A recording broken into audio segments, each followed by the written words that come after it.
Hello, Edna. Welcome.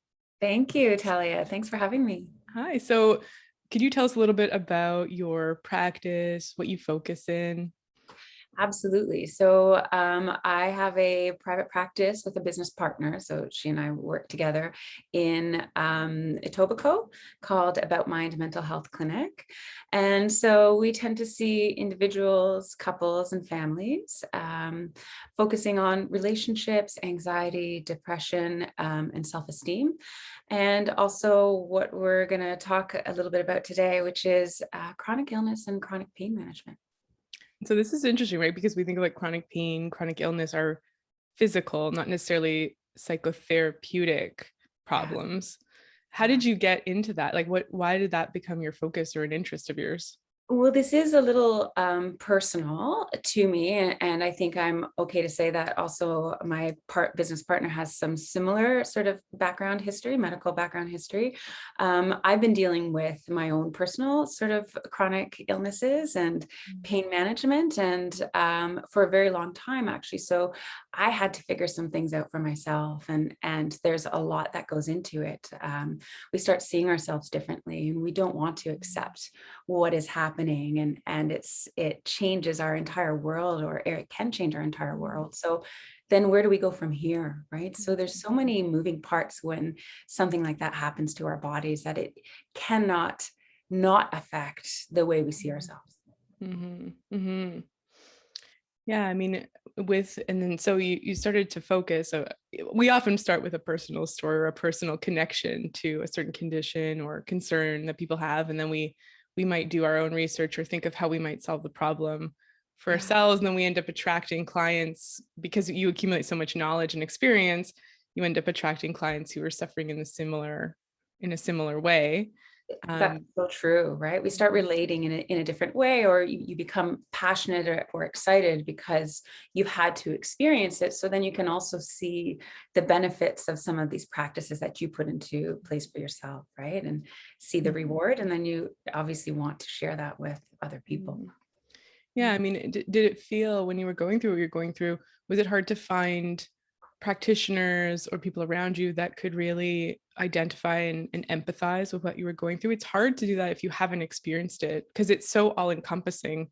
Yeah, my experience was similar to other experiences that I hear, and that is that when you go in first and say, sort of, I'm feeling this to your GP or doctor, it seems, and I shouldn't say that it is, but it seems more dismissed, right? Because by the time all of the tests get done to finally get to the conclusion, you're now experiencing far more than when you first came in for.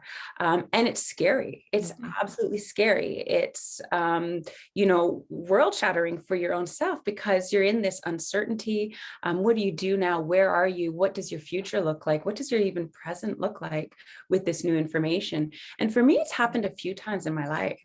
For example, when I was 17, it took about 2 months to be diagnosed with a pseudotumor cerebri in my brain, and it was causing migraines and headaches. And so when I went to the doctor, of course, it's, well, you're in high school and you're almost finishing up, so you must be stressed. And it makes sense. We do get tension headaches, and there was nothing to be seen. And so by the time I was looked at seriously, I was seeing double, and I was really sick the moment that I got up out of bed. And so then I was rushed to sick kids, and now it became an emergency. And so what does that look like now, right? First, no one's listening to you, and now it's act now, right? And something similar happened to me 10 years later, where I had arterial blood clots in my legs. And I was in the health and fitness industry. I was doing 15 fitness classes a week. And here my legs were giving out and going numb. And, I was told, well, you're working too hard. Of course, right? You're exerting your body. And you kind of know your body, especially when you sort of go through something like this. Intuitively, it just doesn't make sense sometimes when someone says something. And so to push that, and sure enough, again, help me, and nothing gets done. You go to neurologists, you go to hematologists, you go to a bunch of different doctors, and the pieces may not add up, and that something's going on. And so again, a year and a half of pain and legs being numb and not being able to sleep because of this excruciating pain at night, then something finally gets done, and then there's a rush, and then what does this mean for the rest of my life, right? Right. So things like that. Yeah, it's interesting because I have a colleague who she has this story. It's a motivational story about if you're on an airplane and you're feeling nervous, like something's happening on the airplane, like it's kind of shaking, look at the pilot. And if the pilot seems calm, everything's fine. Or the stewardess. Look at the stewardess, the pilot. They know when something's wrong. And it's almost what you're describing is you're not being hurt. It's almost like you're yelling at or you're saying to the stewardess, "Are we okay?" And she's like, "What? Like, what are you talking about? I don't even feel the plane shaking." Right. It's all in your head, or it's all kind of, it's almost like like, and it can definitely be perceived, I can imagine, of like blaming you, like, "Oh, you're overworking," or, a lot of my patients get told, you're thin, you're young. There's this sort of thin ideal that gets infused into it. Absolutely. So even when I was diagnosed with a pseudotumor cerebri, the first thing that each medical doctor said is, "But you're not overweight." Right. So the typical patient that does have that is apparently overweight.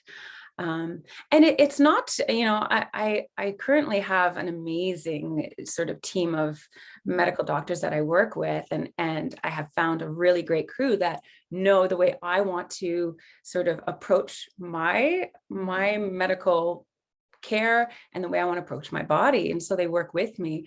But it's often that if you don't see something, then it must be this, right? And so that's that disconnect. They are absolute experts.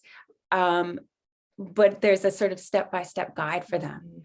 And we know our own selves, especially if you are in tune or you want to be in tune. And, I was meditating by the age of 17. That was really important to me, to get in tune with my own self and what that looked like. And so I knew it didn't make sense. So I didn't take their word for it.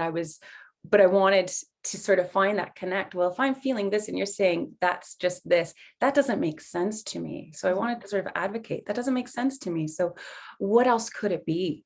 And now I have the medical care that does listen in that way. Right. It's a painful process that you're describing, though, to come to that place where now there's a diagnosis, there's an explanation for what's happening. There are solutions and treatments and a team to help you. And in that process, there's a lot of not being heard, a lot of needing to advocate for yourself, a skill that, I mean, why would we have that skill, right? Unless you have studied medicine yourself, it's really difficult to even know what questions to ask. Even if you know what questions to ask, it's hard to take advantage of the short amount of time that we often have with specialists and ask those questions, get the attention of the person. There's a lot of things happening. It's very overwhelming. And I mean, I broke my foot in the summer, and so you're waiting a couple hours to see the orthopedic surgeon for a checkup. Yeah. In my head, I would recite, I wanted to ask 3 things. Can I drive? Can I surf? And do I have to wear my boot to bed? Very practical questions that you're left to deal with the uncertainty of for weeks while you're by yourself at home. So I had these questions in my head, and then he would explain things to me, show me the x-rays, talk about where I was at in terms of the healing process. And then I would forget my questions, and I'm a health professional. I know what to ask. I know how to obtain my own informed consent. And so it's very overwhelming for so many people, especially with a chronic, complicated condition. Yeah, I agree with you. And so you start writing it down before, right? Because there's also an element of being excited with the information that you might hear, or overwhelmed, depending on what the information is that is given. And so, those emotions in that one moment are so full and so, charged that, you kind of want to prepare for it beforehand. But that's sort of a little bit what we're talking about today too, is the self-awareness component that psychotherapy can offer, and the sort of centering and the grounding and all of these components that can play a role in pain management, illness, and also just managing these things. Right. Because, and as we started the conversation, it starts off very biologically, right? I mean, if your legs are hurting and it's hard to use them, that's the primary concern. Mhm. Right? It's like, I want to be able to use my legs. I want to feel normal again. I want to feel like myself again. Yeah. And that's the number one problem. And Mhm. as you start to, but then we find that that's not, that's no longer the only problem. Now there are these psychological Mhm. responses that start to pile on. And so even when you get the diagnosis, there's a treatment, even if you're starting to feel better or learning to manage it, Mhm. yeah, where does the psychological, the emotional aspect come in? Maybe describe that journey, because I imagine when you're first going through these things, you Yeah. probably weren't thinking. You said that you meditate, so you had this awareness of the, the biopsychosocial, like you had this awareness of the mind body connection. But I wonder how, it seems like you may not even have been thinking about the psychological and emotional aspect of what was going on as we, yeah. Right, because it's so scary, right? So we absolutely look at the physical first, and it seems to be the first sort of step, right? What is happening to me, and what does that mean for my future, right? Excuse me, in particular, what's going to change now, right? That is super scary because no one wants anything to change. So, while I was also, being diagnosed, I was training for a marathon. I just finished a half marathon, and running was my sort of safe space where I would, feel good, and I would that would be my self-care. I would lean on it to just sort of lose the stresses of the day.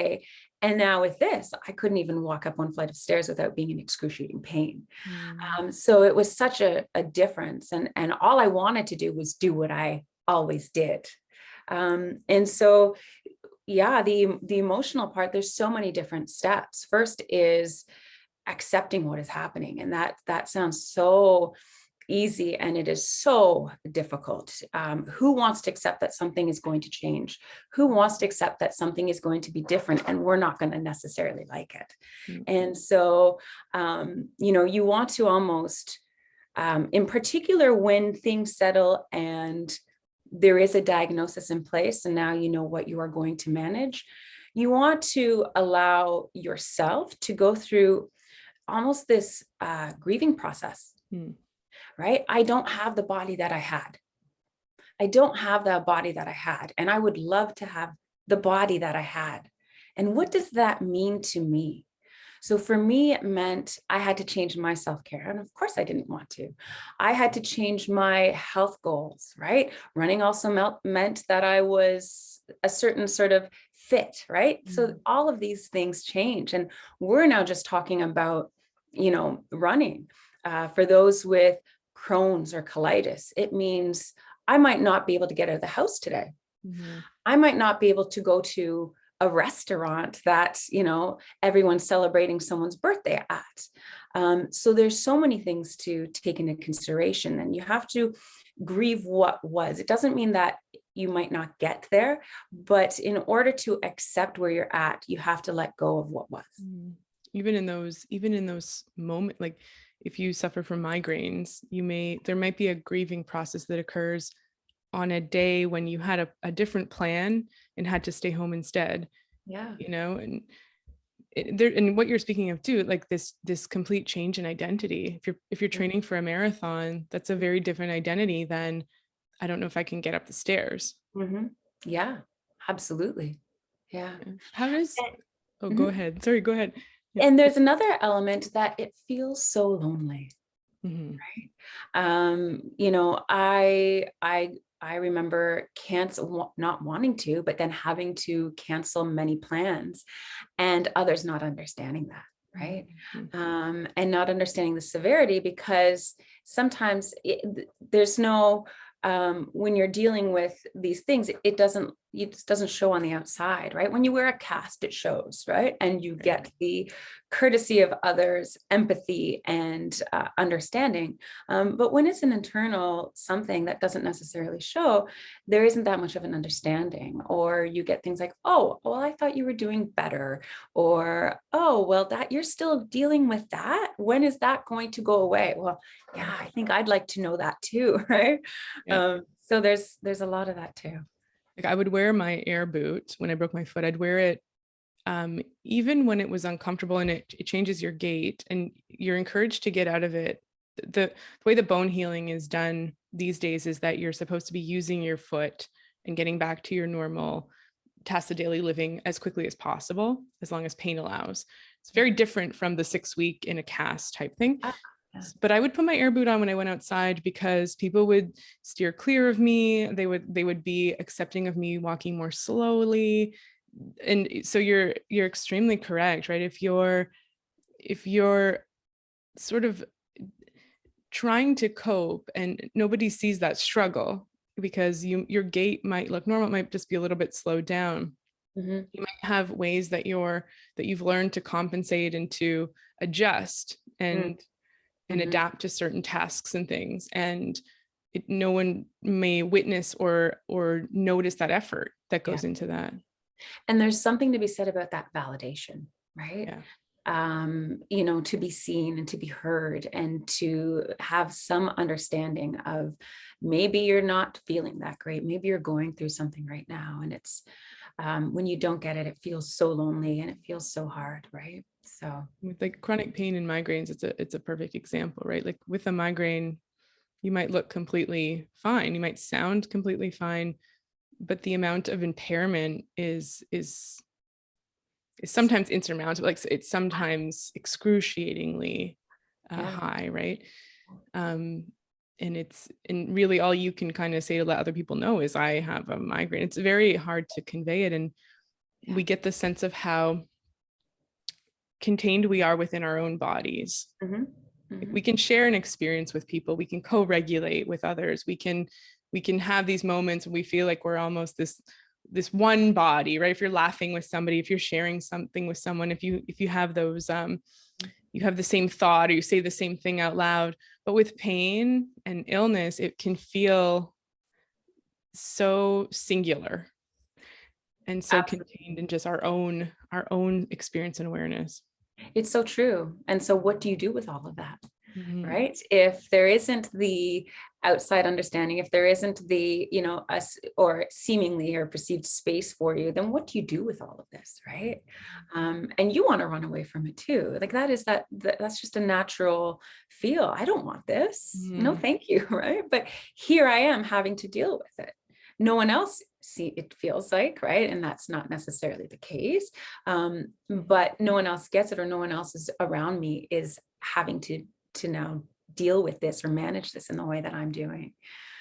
So that the grief will also give that at least self-validation, right? Like this is real, this is happening. And you can get to that space where you begin to accept what is happening. And once you're there, then you can look at what it means to you. Right. And so if this is happening, I understand that I am not right now. Right. We're not talking future because that can actually be really, really overwhelming. But right now, today, I am not what I was yesterday or last month or last year. But what does that mean to me? Right. And what am I right now? What is that? How does that look different? Does it mean that, I need extra sleep? Does it mean I need extra time to get to places? Does it mean that I may need to change plans the moment that, those plans are in play? And that might be okay, right? That may not be me at my best, right? Maybe I'm someone that loves to keep plans and, I'm the reliable type and here I am now, I can't be. So things like that. And so you begin to, look at where you're at and look at how you see yourself. How did this play on your sense of self? What is this taking away from you? What is this putting on your shoulders? So you get a really good landscape of what's happening in the here and now. There's like an honest or a sober evaluation of the reality. It seems like those two, like acceptance and this evaluation stage, kind of come together, right? Like without accepting, acceptance is so tricky though, right? It's one word you can easily say, but I imagine, and maybe this is true in your story, that acceptance is a journey of perhaps years? To get to acceptance, absolutely. And everyone is different. Mhm. And it can't be rushed, and it can't come from the outside, Mhm. because it will come from the outside far faster than is, and I'm going to use this word intentionally, fair. Mhm. Right? So everyone wants for you to accept it. Everyone wants for you to get to a certain space and place. But if you can't get there, you can't get there. Mhm. And you don't have to, because grief is real. That resistance to what's happening is real, and we have to honor that. We have to sit in that and allow the process, or else we can't even get to acceptance. So yeah, that can take a very long time, for sure. Are there other tools or things that you'll help a client with to get to acceptance, or things that worked for you? Um, yeah. Or is it more of a process of just observing resistance, trying to let it go? Yeah. It's a process. Mhm. It's also for the client being heard, Mhm. right? Mhm. Tell me how it is for you. Tell me your experiences right now.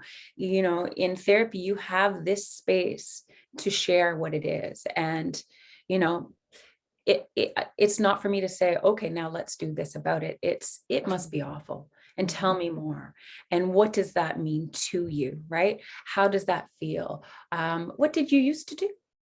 What was that like for you? Mhm. How did that feel for you? What did that mean to you? And let's explore that. And so, what are you saying goodbye to? Mhm. What are you Mhm. saying goodbye to? What does that mean to you? And How is that formed? maybe I also want you to witness who I was properly. Like maybe I want you to really understand that I was training for a marathon. You would have seen me as somebody who was extremely fit and physically capable, and and um who had all the running gear and knew all the things. And so I need you to also witness that reality, even if that's no longer the present reality. Absolutely. Right. Yeah. Mhm. We still are what we were, right? We can Mhm. be, if that means something to us. And because we can't do it, it can still be a part of us. Right. Mhm. Yeah. Mhm. You see, like you said, nobody wants to change, but in Mhm. some ways change is inevitable. And we all age, we all are no longer able to do physically things that we once did, but it's usually a gradual, for many, it's a gradual process.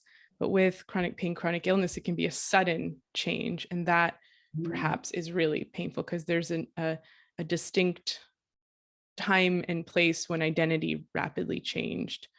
It's not like you know, a 90-year-old surfer who said, "Oh, I used to be a pro when I was in my Mhm. 30s." It's somebody who, all of a sudden now, their complete identity shift in a relatively short amount of time. Yeah. And we also have pre-existing ideas of what that might look like, right? Mm-hmm. So a 20-year-old doesn't take 30 minutes to get out of bed. Mm-hmm. An 80-year-old might. And that's okay for the 80-year-old, according to society, but not Right. necessarily for the 20-year-old, right? Right. And so that's a bit of a shock as well. Mm-hmm.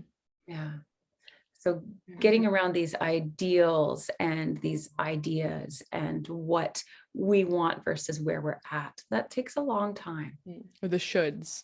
It Like should. in our last podcast with Andra, we talked about the energy of should, and Mhm. how it's something that we all have these thoughts about should, right? It's a comparison of what isn't and what our ideal might be, or our expectation, and perhaps identifying them when they come up, and then spending the time to kind of untangle and question those could be helpful. Yeah. So for this chronic illness and chronic pain, among other things, I should means I didn't, right? Mm-hmm. I should do this means I didn't or I can't. Mm-hmm. Therefore leading to disappointment and frustration. Mm-hmm. And there is a lot of disappointment and frustration with chronic pain. Absolutely. It's frustrating. When is this going to go away?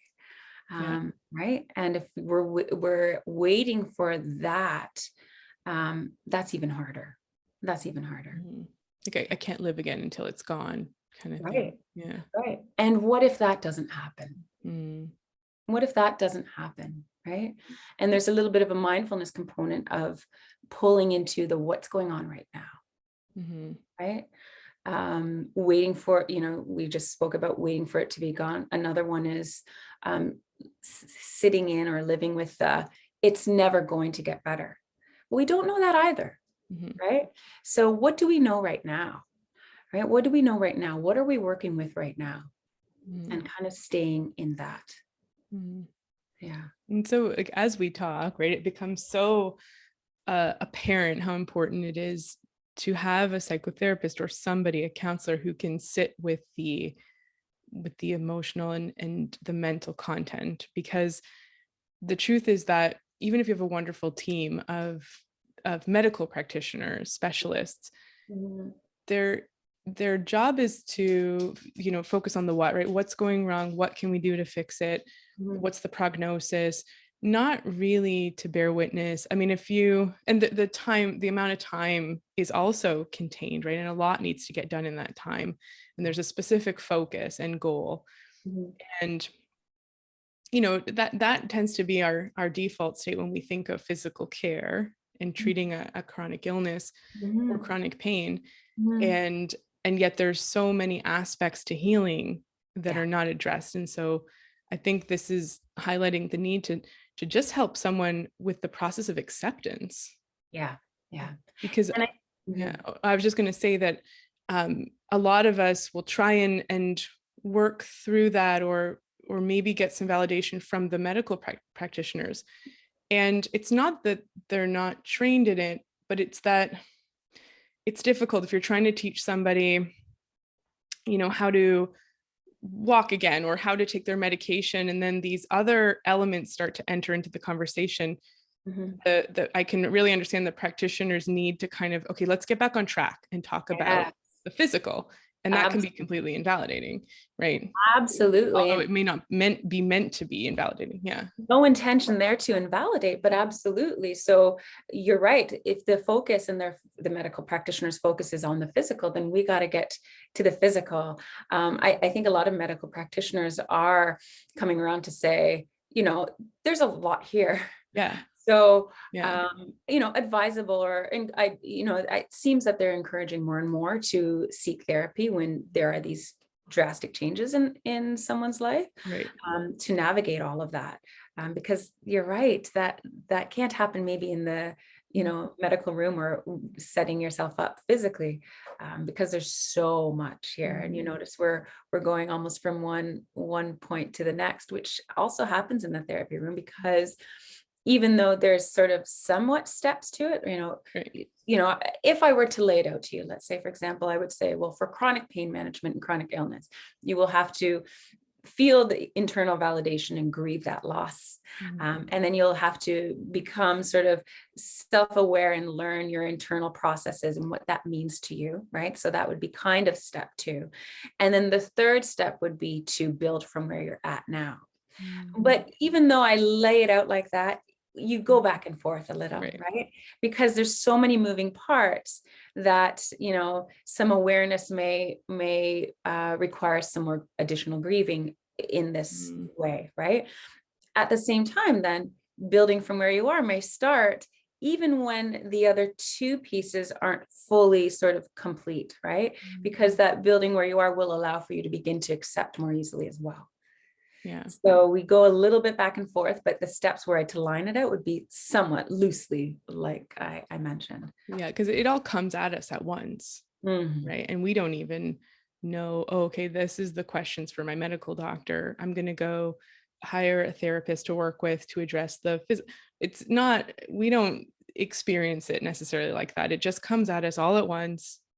Like your future flashes before your eyes, your past, it's everything all together. And so part of the process of healing too is starting to untangle. I could tell patients the analogy of the puzzle piece, like being able to in some way kind of put the pieces on the table to be able to, okay, what's first now? And that's part of having a practitioner, a therapist help, is that there's a person that can hold space and help you help you contain what's happening and help you examine the pieces and work with them and work in a stepwise fashion without being too rigid. Like we might go back, we might go forth, but at least there's some context for what's happening.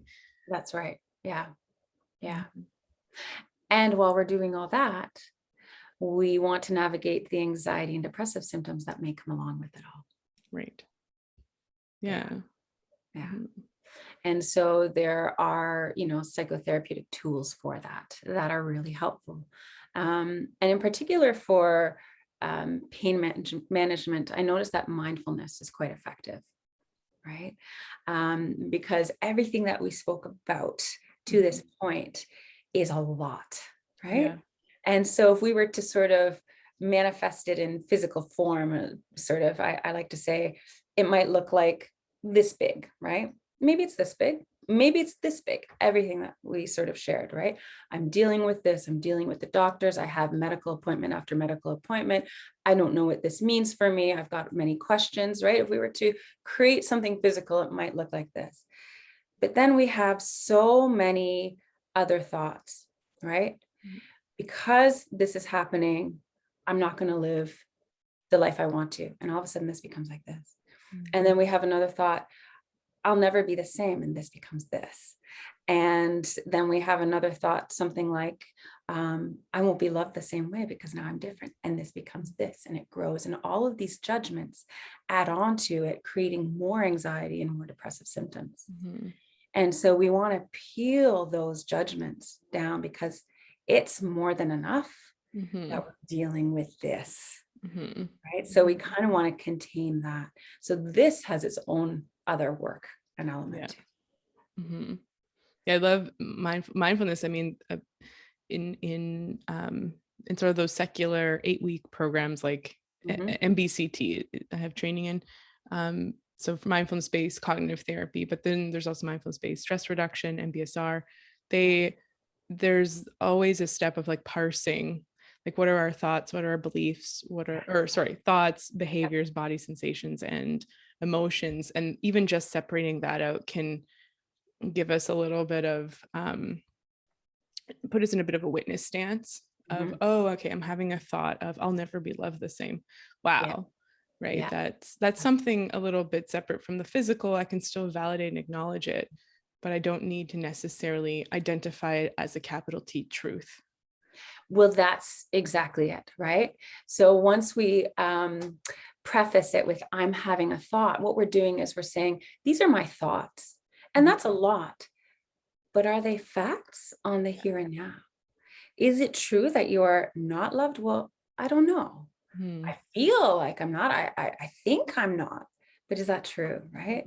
I'll never be able to play this sport again, or I'll never be able to go to the restaurant that I love again. I'm having a thought that I'll never be able to play this sport. I'm having a thought that I'll never be able to go to the restaurant. Is that true? Well, maybe for today you won't go or you won't risk going, but is that true, right? Well, it's more that I'm having these thoughts. And so now let's work with your thoughts and let's work with the feelings that you have about this.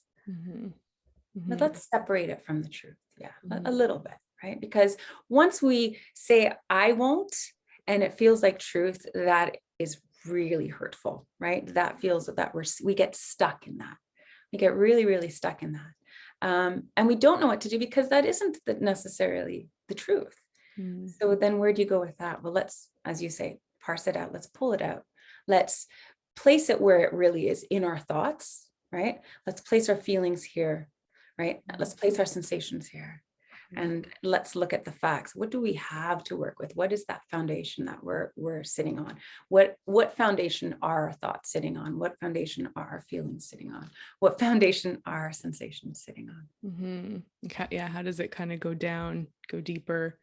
And then mindfulness has the beautiful aspect of being able to investigate body sensations, which can be extremely powerful. Especially the thing with mindfulness, it's when we speak of it, it's like it's a great tool, and we often expect maybe like weight training that you'll be good at it right away. Yeah. Yeah. And, it's not the case. It's definitely, it's a skill to become skilled at, but it has the potential of allowing us to observe from a little bit of a distance the body sensations, which, for my, when I was taking a facilitator training for MBCT, there was a specialist in my group. It was interesting because it was a combination of different medical professionals at this 5-day retreat. And one of them was a migraine specialist at Columbia University. And she was like getting to know mindfulness as a practice, but this was something she was like, I need a tool for my patients, because the truth of the matter is there is no cure for migraines. As a naturopathic doctor, we can look at, what are some of the potential root causes? Can we address some of those? People can heal from them physically, but what happens if you're still getting them? How do you develop a relationship with the pain to lessen suffering, which might be different than, I feel fantastic, I'm going to go to my favorite restaurant. Yeah. You might still be lying on the couch with a cold thing over your eyes. But what about the suffering, and which is different from pain, as a sensation, pain as a physical sensation. Yeah, maybe you could speak a little bit to that. Yeah. Yeah. Well, I was going to say, and yet we feel it all together. Right.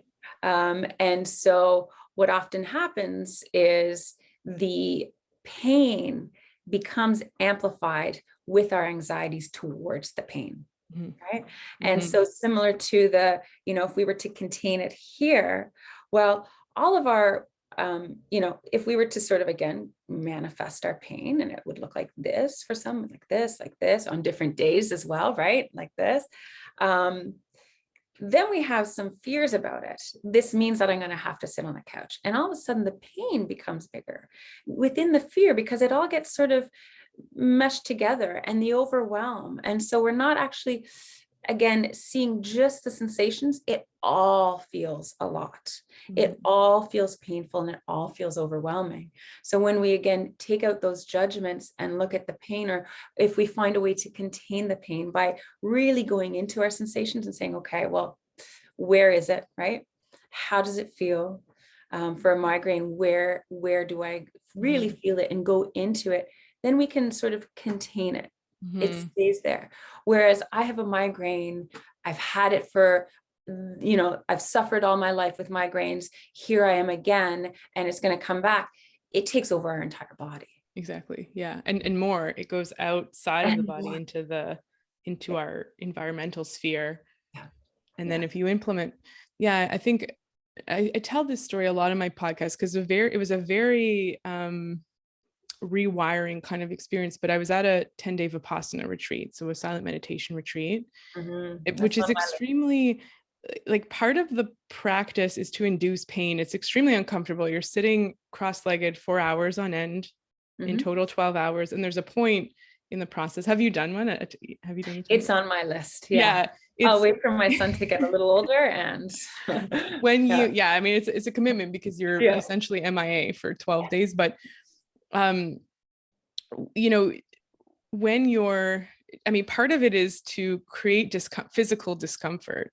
And then at a certain point in the practice, is about day 3, you're no longer allowed to fidget or move.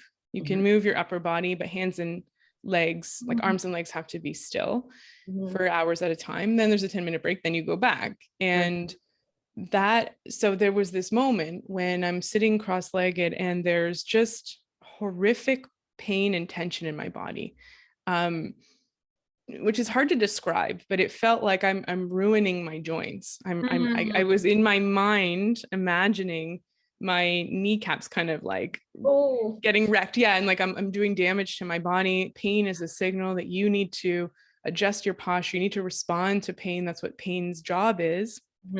So all my biases and frames as a naturopath too, I can like see the anatomy of my knee in my brain. Right.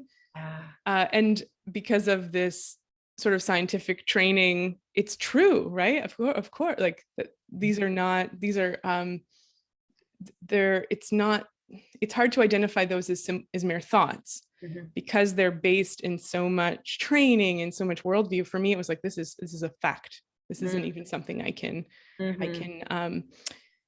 can contest or I can reframe. Like, I'm damaging my knee, end of story, period. And so there was this sort of tension in my body, this desperation for it to be over, tons of stories happening, like like you were describing, just a big ball, a large space filled with all of this content. And then eventually the gong went off and I stood up and I felt completely fine. I stood up and I'm like, my knees don't, it was complete. And so I'm like, oh, okay. So that story didn't make any sense. You know, normally if I meditate for 20 minutes, let's say my knees, my legs fall asleep. But in this case, there was none of that. It was completely fine. I took my 10-minute break and I went and sat down again. And something shifted where I just observed the sensations as sensations. I didn't even call them pain. And they could be labeled pain.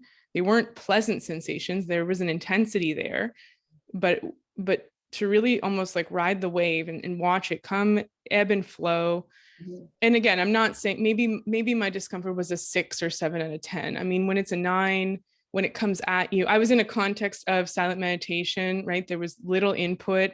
So it's just me and my legs, you know, and so that's very different. And, you know, from pain when you're in a world where there's lots of input coming in, and then you have a 9 out of 10 or a 10 out of 10 or 11 out of 10 sensation in your body, right? So and then there's this grief of not being able to do things, whether it's that day or year in your life. So this is obviously a contained situation, but seeing those sensations in my legs that just a few minutes before I would have called excruciating, damaging pain, it completely changed the frame and the context for it.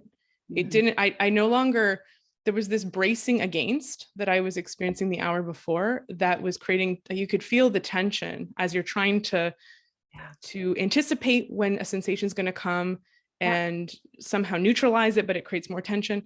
In this second sitting, I just let it be. And it was really a life-changing experience, because it taught me, you know, pain is a sensation in our brain. You know, without a brain, we can't feel pain. Pain comes from the body and communicates with our brain, and our brain tells us what's happening. But to realize the amount of additional input from my brain that created pain, that took a sensation and created the experience of pain and suffering, was really, wow, that really changed how I saw things. And I try to take that to like a migraine or to different experiences. And it's not exactly the same as when you're sitting in this meditation context, but to watch, to have a migraine go from your entire sphere, from filling the entire room, let's say, to becoming a maybe 1.5 inch ball behind your left eye that sometimes completely goes away and then throbs and then goes away and then sometimes goes completely away and then comes back. That's a completely different experience. Absolutely. And it's enough that that's there. Exactly. Right? It's enough that we have this pain here or pain in the knees.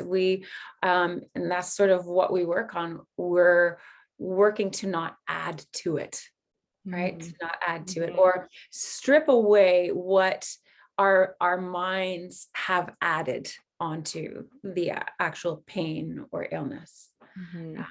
And, you know, you know, digestive issues are really affected by anxiety. Yes.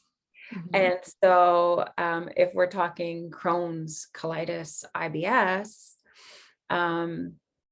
we want to manage those fears, right? Those biases, those judgments on what's happening, because then it is far more manageable as well. It may not be as manageable as we want it to be yet, but we don't want to add more to the existing issue. Right.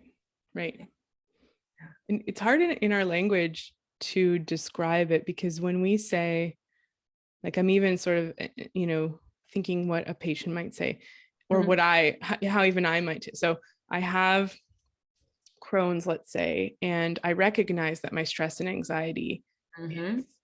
adding to it. Yeah. But almost in wanting to change the stress and anxiety, I almost add more, because now it becomes something that I want to manage or change. Yes. And it's this idea, I think, of resistance, or trying to act on something, when maybe the truth is to relax and let be.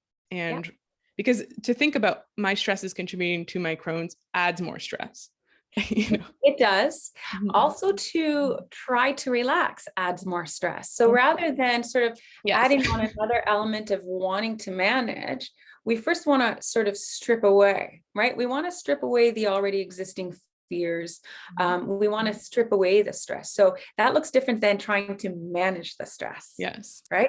So what does that look like? What would it feel like? And it is, you know, I would not ever, and I've been diagnosed with IBS and possibly undiagnosed or tentative colitis, right? So this is sort of hitting home as well. And so don't tell me to relax Yeah. when all of this is really aggravating and I don't know what to do with this. And, so it's not about that. It's about what else is happening here. How are you feeling about it?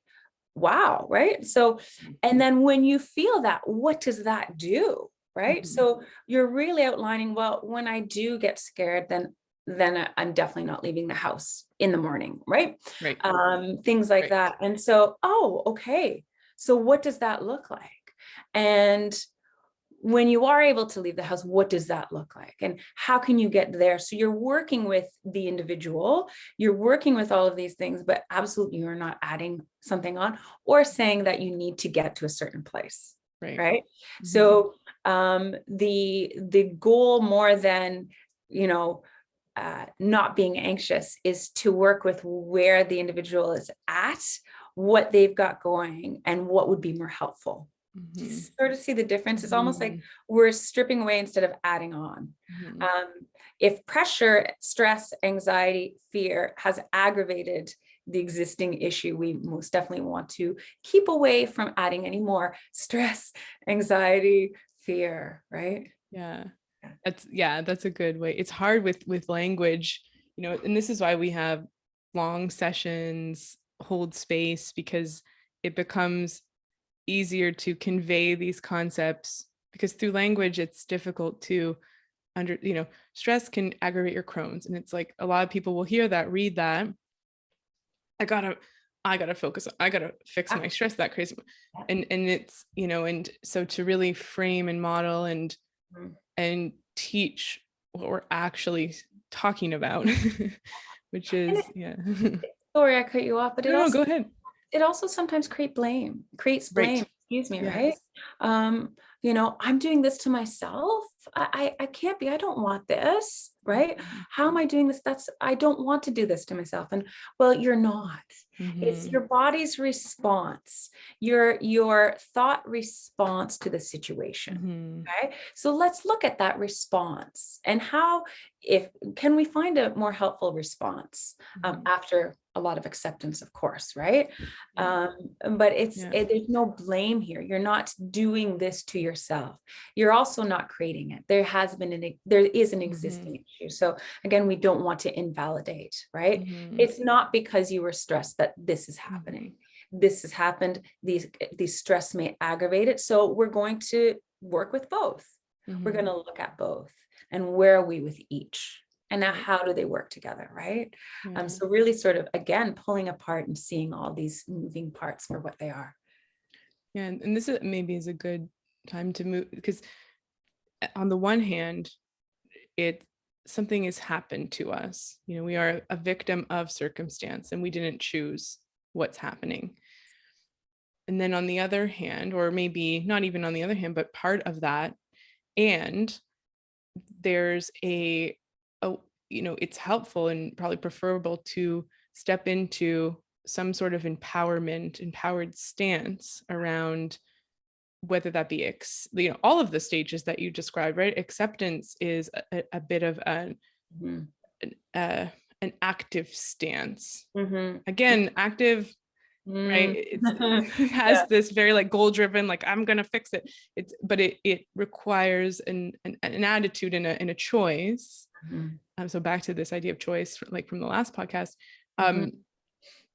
So there's these sort of two, and I can see almost like a focal lens. Like on the one hand, I need to be validated for what I didn't choose and what's not my fault, what's beyond my control. And then on the other hand, I recognize that there are things that I can do. Let's say, I don't love that choice of words, but there are things that in order to manage this, like you talked about, like whether that be reframing my daily tasks, understanding how to live with, that, maybe you can describe, because there's an art in doing both, in validating, recognizing when someone's ready to move into more of an empowered stance. But yeah, it's a tricky one, because it's hard to hold both those at once. Yeah. You're right. So the pre-work is the sort of the grief, right? We've explored that, and we touch on it again, back and forth. We don't have to move from it and never come back to it. There's the acceptance component, which is a lot. So we sort of come in and out of that too. But once there's a significant sort of foundation of acceptance, then you're right, we get to that. Now, where do we go from here? Right? So we've explored our thoughts. We've explored through a mindfulness lens, our thoughts, our feelings, our sensations. We may have practiced non-judgment on it. So our sort of pain is contained to a degree. Of course, our minds don't always work. Once we learn something, it doesn't always automatically just happen that way, right? It's a nice wavy ride, right? And so some days will be better than others, but for the most part, right, we've now sort of contained the when I say contained, like the pain or the illness, right? We've worked on, we've practiced, we've explored all of the fears, the anxieties, the thoughts that we put onto it, the biases that we put onto it. The empowering sort of, although I agree with you, it's all sort of empowering. The third is, well, now what do we do? Right. Here we are. It doesn't mean we're going to be here forever, but today, here we are. So what are we going to do? What do we want to do? What, you wanted to sort of stay away from what can we do, right? But there's also an empowering element of knowing how much we can handle. Right. Where before we were workaholics and we worked for 12 plus hours a day, we might not be able to do that right now. And so we've accepted that we might not be able to do that right now. So what can we do? What does today look like? What does our day look like? What does our our enjoyments now look like? If I can't run 12K today, what might my enjoyment look like? So let's reshift, let's refocus, let's look at where you're at, and let's give you what you want to feel, where you want to go to. And that's the fun part, right? So it takes away, I like to think of it as it's taken away enough. It takes away a lot. Are you ready to look at what else there is? What else there is that we can look at? And so we start building from there. Taking some ownership and a little bit of what we can do, or if not ownership, responsibility, right? Can I do this for myself, right? Can I care for myself? Can I give something to myself? Can I spend time with family? What do I want this to look like?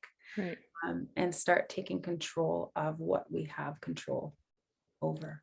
It seems like going down into the realm of values is probably a good foundation to build from, because I'm a person that values physical fitness. I can't run 12K. So what am I able to do to still live and be influenced by that value or express that value? Is it, doing my physio? Is it my, working with my capabilities in this moment every day? And that might just be lying on the couch if that's what my body's asking, but it's helping to almost map that out and to articulate that in a way that might look different from what we assumed physical fitness or physical strength, let's say, looked like. Yes, exactly. And it's not equal to. We're not looking for the equal. Whatever I choose will not maybe give me all of what running gave me. But will something give me something else? Will I feel somewhat, or what will I find that will, substitute in, that will give me something? What might that look like? And go from there. Right. Yeah. It's a good point. You're working with who you are now, because we're always working with who we are. That's all we've got. Right. So when I was running 12K, I was working with that person that was able to run 12K. Today, I'm working with the person that cannot run 12K, but found a new interest in, cycling or, right. I'm able to walk. So walk my dog however many, hours in the day or whatever it is. Right. But it's a different version. But it doesn't have to be a worse version. It doesn't have to be something that isn't fun, that isn't enjoyable, that isn't, of value. It reminds me too, of the pivot that we've had to make in the last couple of years too. So for example, I had a patient who had a job that required a lot of travel. So this person was used to spending many days out of a month in different countries and traveling here and there. And this person was also had the goal and value of physical fitness and being fit. So they would go to the gym, and there's a social community there. And then with some of the more intense lockdowns, this person was doing Peloton, so that like which a lot of people got into, which is wonderful. So Peloton, it fills the role of physical fitness, and there is a little bit of community. And then as we started to have a conversation and talked about what this person was missing, one of my suggestions was to go for walks outside, because this need for exploration and expansion, right? So the walk is not as intense physical fitness as a Peloton. So it's not exactly the same. And a walk is not the same as traveling to London, England a couple times a month. That's not the same either. But even archetypally, this need to expand the immediate surroundings. And so it was almost like figuring out, but without this deeper contemplation conversation, it wasn't apparent. It was like, okay, well, Peloton, and I'm going to wait this out. Which is also a choice and also reasonable strategy. But it was like, but we found out, what you're missing is some sort of expansion. So you can even imagine if you can't walk, being able to somehow navigate, having someone drive you around, that might be a need that doesn't look like going for a 12K run. But what was the run adding to your life? Like, it obviously represents more than just cardiovascular exercise. And what was the important part of that, or important components? How do we meet those needs in a different way? Yeah, exactly. And I like your example because it's not identical, but you're, I spoke about working with who you are. You also have to work with what you've got, which is not easy to do these last 2 years, and so we are restricted and limited. And that's not fun. I'm not going to say, oh, well, just find something else, because it kind of sucks, right? It really does. And for everyone that needs to alter and shift, it does, right? So that's that acceptance piece too, right? That and that validation, it's no fun. I hear you. It's no fun. And for you, what does that mean, right? What aren't, like you said, what aren't you getting? And if one activity gave you all of these pieces, knowing what pieces it gave you and finding it elsewhere, maybe not in the same place, but in bits here and there, will give you something. Yeah. Because having something is better than nothing. Yeah. Right. Right? Yeah. And it's like, what are the specific, it's like unpacking it, right? It's like, it's not just a run, it's various things that it's no wonder that maybe cycling in your apartment basement doesn't feel the same, and you don't really want to do it the way that you wanted to run.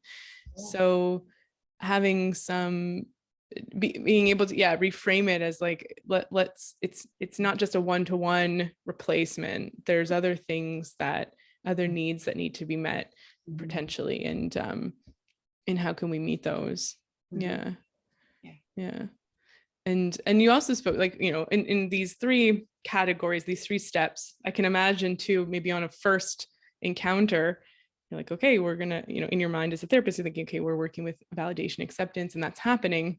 And the client's like, this is all great, but how am I going to eat dinner tonight? Like, I don't have the energy to cook, and everybody needs to eat. And so there's these practical things that are going to come in pretty much immediately in many cases, I imagine, like, and how do we survive, or how do we make it work in the immediate present? And, that's a really good point too, because when things change, you want to start getting creative.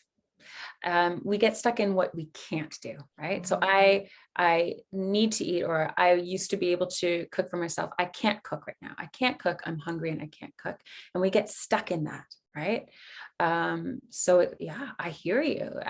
I can imagine we all need to eat. I wouldn't want for you to get hungry. So what are some options here? What might that look like?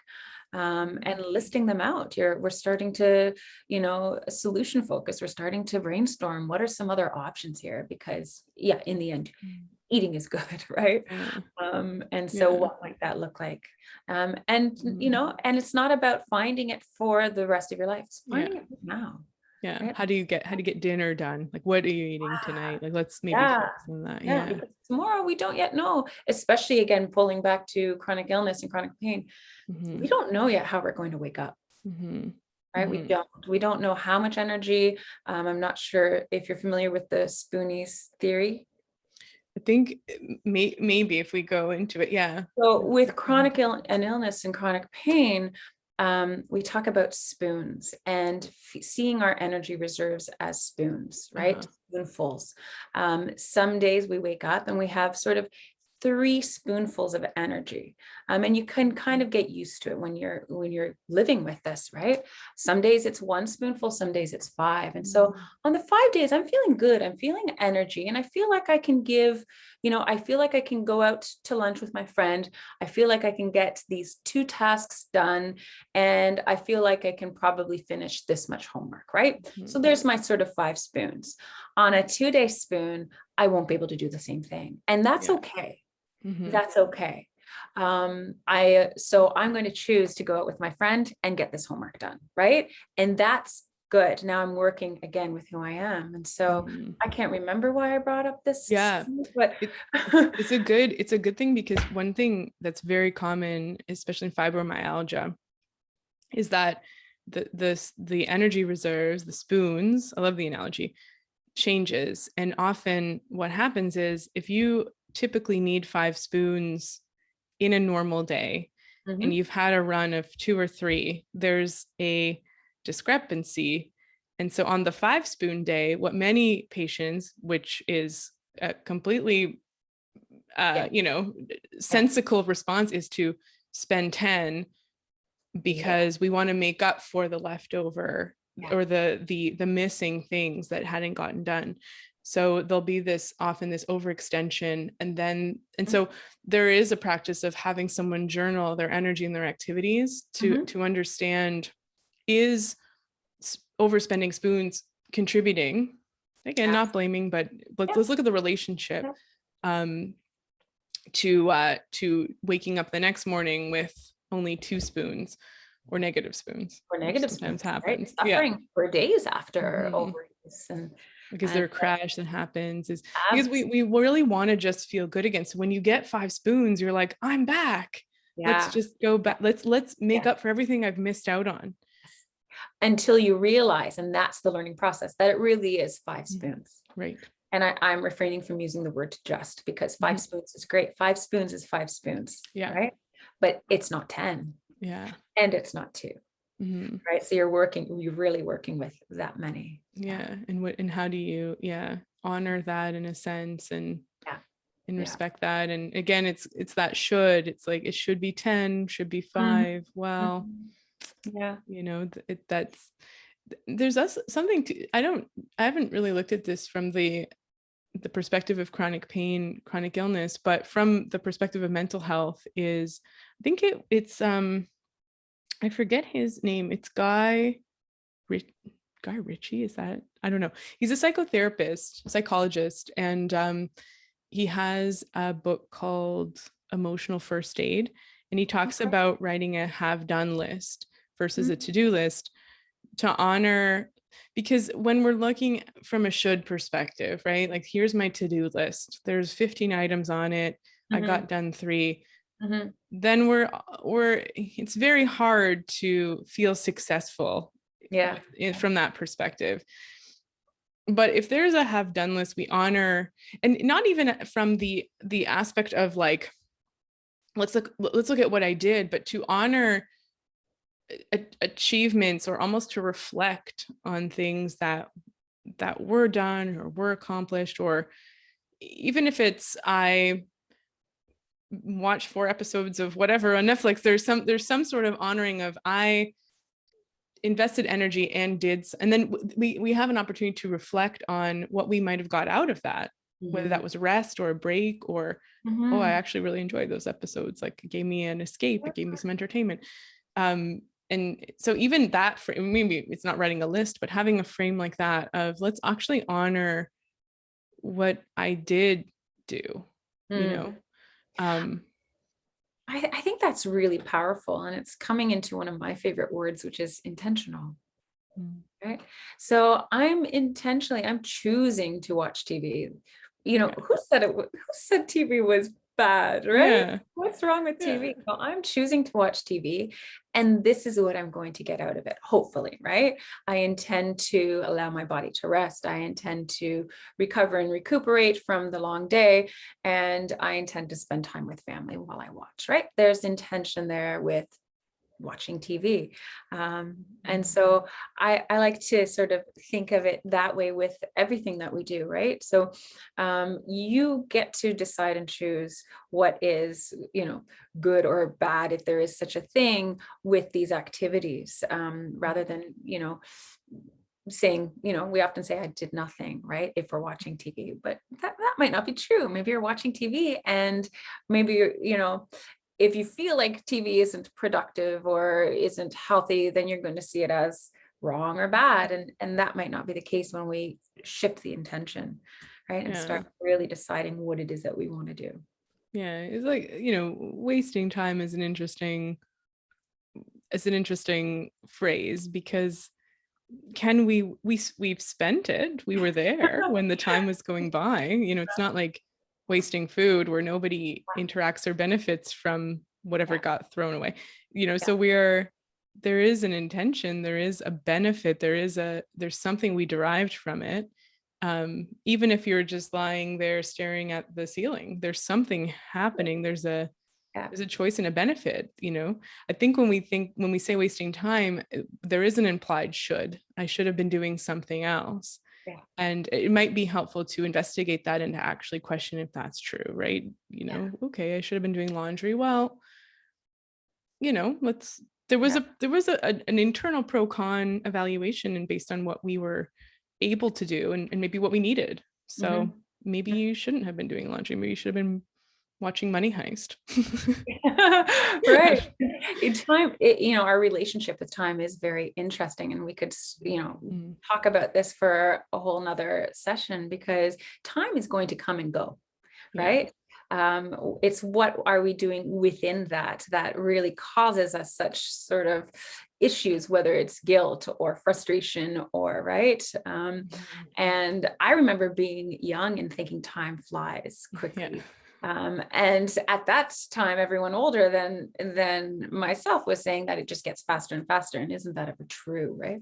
But Yes. have we looked at, what are those reasons? So time is just happening. Time is moving forward. It's what are we doing, and what is our relationship with time? That's a fun topic. Yeah, it's true. Yeah, because time is, I mean, the sense of scarcity of it is a big thing psychologically, right? Yeah. And we're a very time-oriented culture. Yeah, we are. Yeah. I think one other topic too that we brought up a little bit before recording is this idea of trust in our bodies, and that, and I don't know, I mean, I've had conversations with colleagues about this, and maybe this trust in the body extends to a fundamental level of trust that people have come to expect, that may be influenced by trauma, by early experiences, even intergenerational trauma. But it seems that it's hard for many of us to feel a sense of trust in the body, that the body is capable of healing, or not even that, because somebody may be living with pain but still fundamentally trust the body.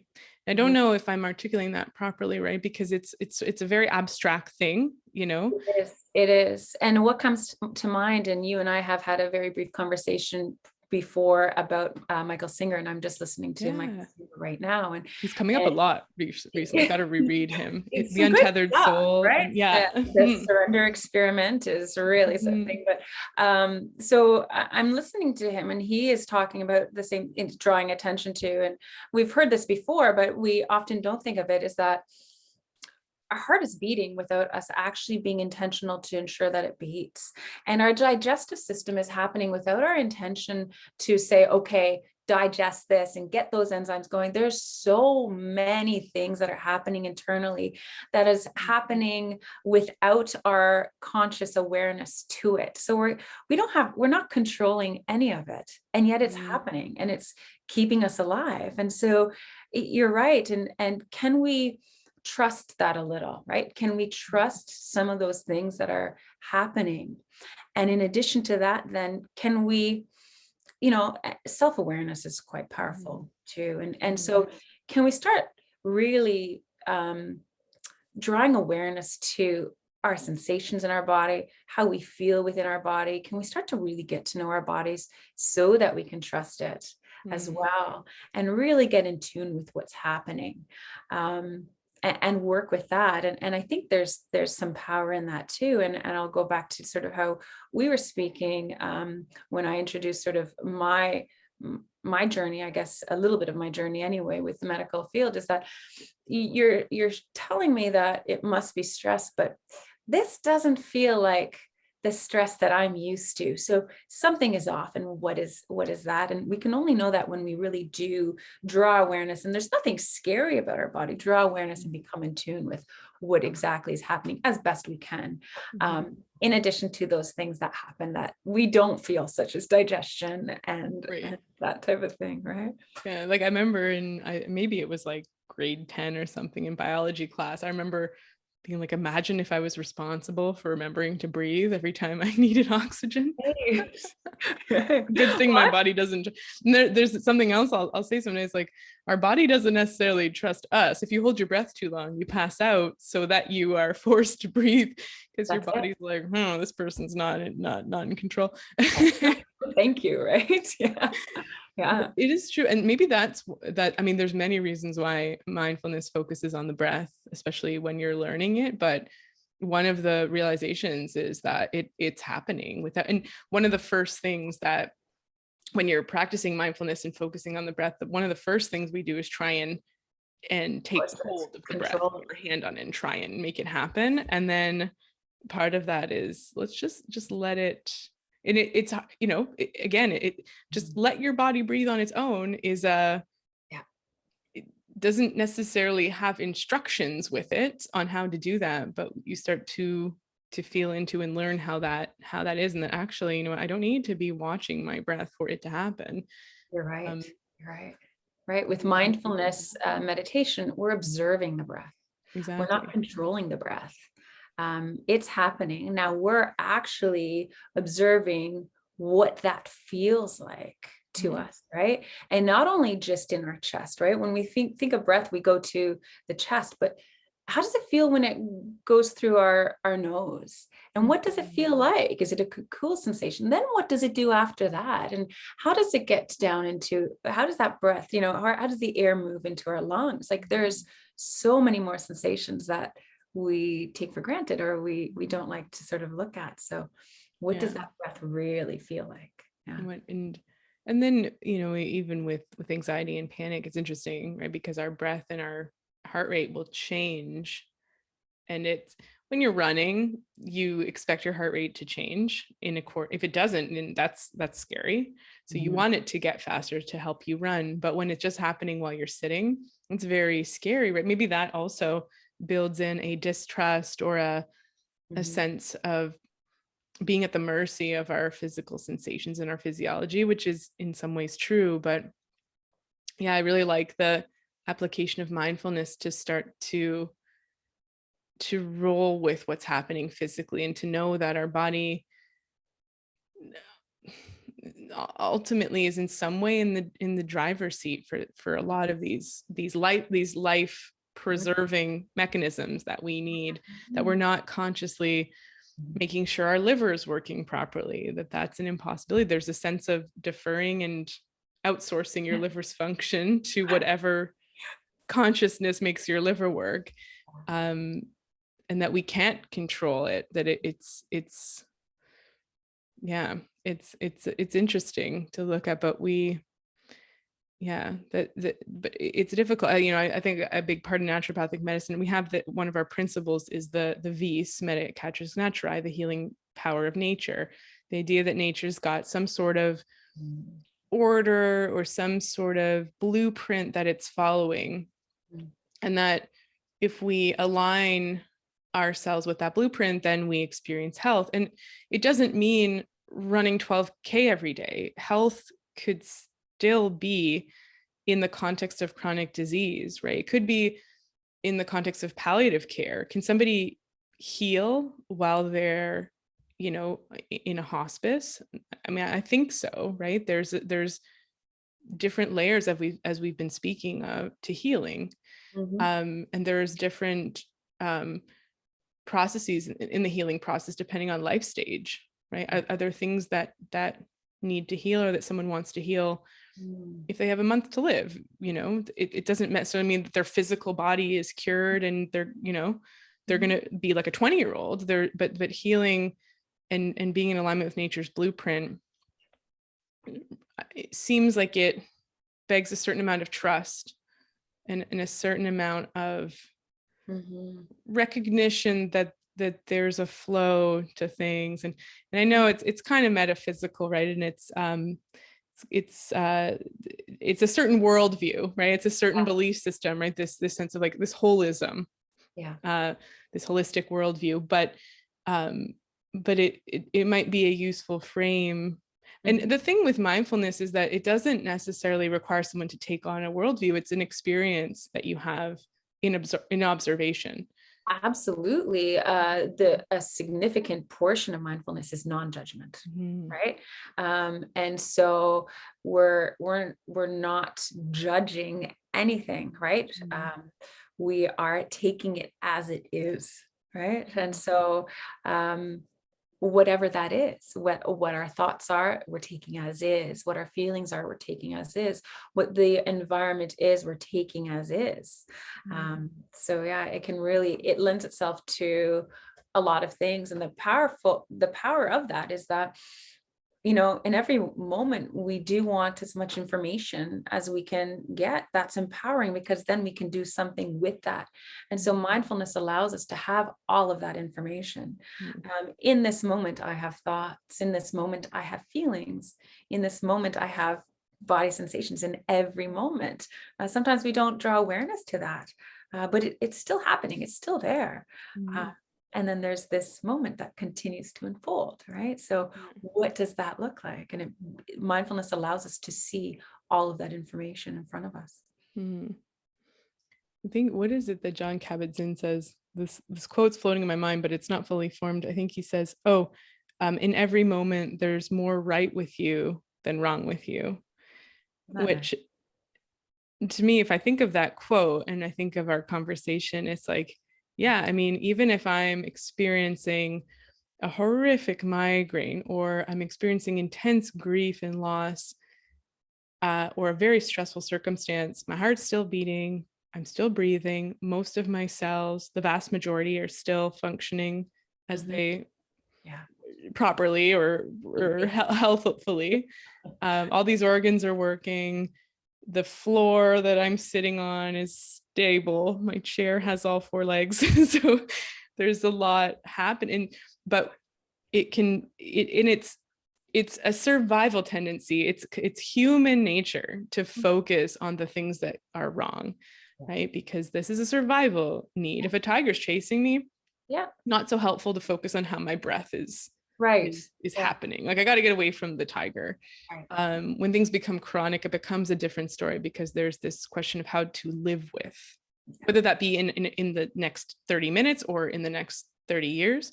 But yeah, I love that quote, because it sort of implies a level of trust, or asks us to trust in a different way of, let's turn our attention to everything that's happening, versus just the things that we want to change or that we wish were different, which aren't happening in the moment. Right? What we want for tomorrow, well, tomorrow's not happening right now. What we're worried about that might happen isn't happening right now. So we really want to see what's happening, right? I'm not going to be able to go to a restaurant isn't happening right now. I won't be able to run isn't happening right now. What's happening right now? That's what we can use, right? Right, because you're like, if I could run, would I even be doing it right now? That too, right? And that's not to belittle someone's experience, but it's not at all. When you sit in it, it's like, well, I might not even, because the idea of I can't or shrinking a possibility is painful, but it never exists in the exact present moment, Because even if I could run 12K in this exact moment, maybe I would just be looking for my running shoes. So I can still do that now, maybe, or thinking where my running shoes are, So it's an interesting frame when we narrow things down to the present, and then the key is without judgment, and as is, and that's that acceptance piece is what is occurring. Yeah, it's beautiful. Yeah, I can see how those three components that you described, maybe you can go take us through those three again, so we can kind of end on that. But I can see how they're all one at the same time, but then we're also working through them. We keep going back. Sure, absolutely. And you're right. So they do work together, and it's not sort of step one, step two, step three, but if I would have to create sort of a guideline, the first step would be to absolutely validate. Yes, I hear you. Tell me more, like tell me what's happening right now, and explore that. What is happening right now, and begin to grieve what was, right? I hear that too. That's not where you're at right now. And how does that feel for you? And what does that look like for you? And what are you losing? What are you missing? What are you wanting? And that's a big process that we can't rush, and everyone will have their own space for that. Once we do that, we can begin to see where we're at. And that's the acceptance. So what is going on right now? Right? That's what you want. That's what you're not having. Well, what is going on right now? And that includes the anxiety that we may add on, or that may be interfering with our, management of pain or chronic illness, and the depressive symptoms, and what else is happening because of this that's going on. And let's sit here for a bit, because there's a lot here. So Yeah. let's take our time and let's look at this. And what does it mean to you? If this is where you're at, this is what you're telling me, this is where you're at, and this is what's happening because this is where you're at. What does all this mean? What does all this mean for you? And let's look at that too. And let's stay here for a bit. And then when we're ready, right? When that piece is like, okay, this is where I'm at. Like I'm getting that, right? I can't do much about that. Then what can we do about it, right? What do you want to do with it? Where are you going with this? What does that look like? What might that look like? And how are you with that, right? So we start to move forward with it all. It's beautiful. Yeah. And it encompasses so many things. Plus, I'm many more that we've talked about. A tool in that process is mindfulness. But some of it may be like, yeah, pragmatic list making and solution focused type process. Yeah. Anything else, Edna, that you'd like to end off on? Any last thoughts?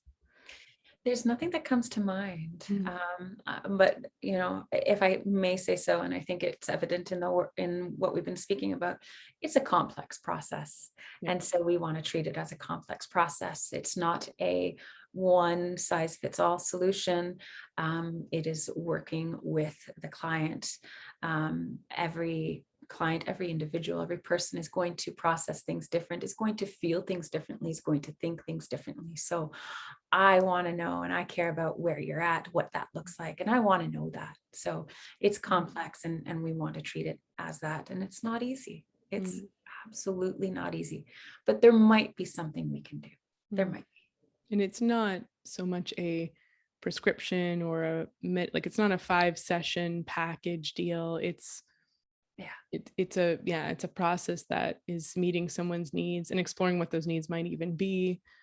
It's a support, in someone's life versus, I think especially when someone is primarily dealing, or the first thing they're dealing with is the medical model. It's like, well, I need a solution for this. I need to fix the physical.